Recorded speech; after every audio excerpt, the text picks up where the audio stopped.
Para asosiasi pengusaha kompak berharap calon presiden dan wakil presiden mendatang dapat melanjutkan kebijakan yang sudah ditempuh pemerintahan Presiden Joko Widodo, sehingga tidak menimbulkan kekhawatiran di dunia usaha.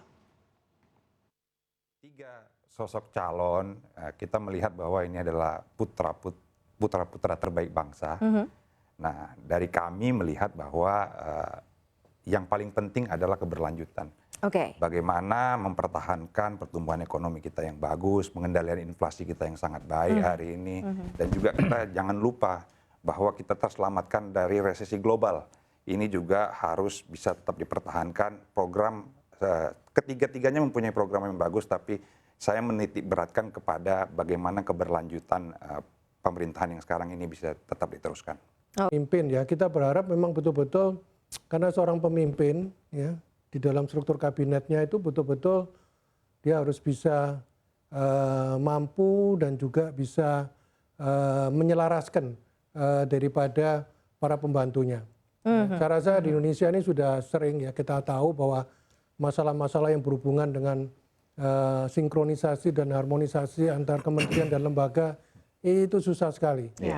Satu kementerian, misalkan Kementerian Perindustrian, di Undang-Undang Nomor 3 Tahun 2014 menekankan bahwa pemerintah wajib mendukung terselenggaranya sarana prasarana industri, misalkan termasuk terkait dengan energi listrik, air baku dan segala macam.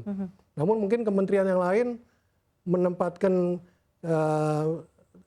kalangan industri ya, dalam hal ini industri manufaktur misalkan yang membutuhkan air baku gitu ya, itu di peringkat yang kesekian gitu. Jadi kadang-kadang sinkronisasinya itu yang seringkali menjadi hambatan. Itu belum yang terkait dengan sinkronisasi antara yang di pemerintahan pusat maupun yang di daerah itu juga seringkali menjadi hal-hal yang menghambat daripada perkembangan kegiatan dunia usaha.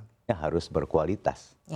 Untuk mendapatkan dia berkualitas, maka seluruh perangkat yang berada dalam tugas pemilu ini harus berjalan dengan baik. Apa harapan pengusaha?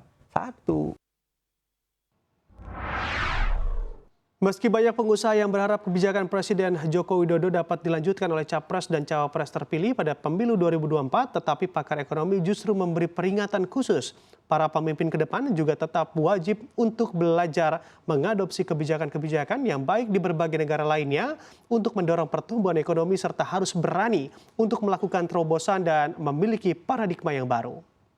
Masalahannya sangat banyak yang kita hadapi. Nah, jadi harus ada kemauan tadi itu. Keberanian yang diwujudkan di dalam kebijakan-kebijakan dan juga strategi. Jadi artinya jangan hanya kita berhenti pada kita harus kita lanjutkan. Kalau kita lanjutkan semata dengan pertumbuhan 5%, ya rata-rata 5% gitu, kita nggak akan bisa mengejar. Jadi sementara kita ada cara yang bisa kita tiru dari banyak negara itu bisa tumbuh kok di atas 6%. Nah, jadi artinya harus mau untuk melakukan perubahan itu termasuk juga perubahan pendekatan tadi ya, perubahan strategi, perubahan paradigma gitu. Nah, jadi itu yang kita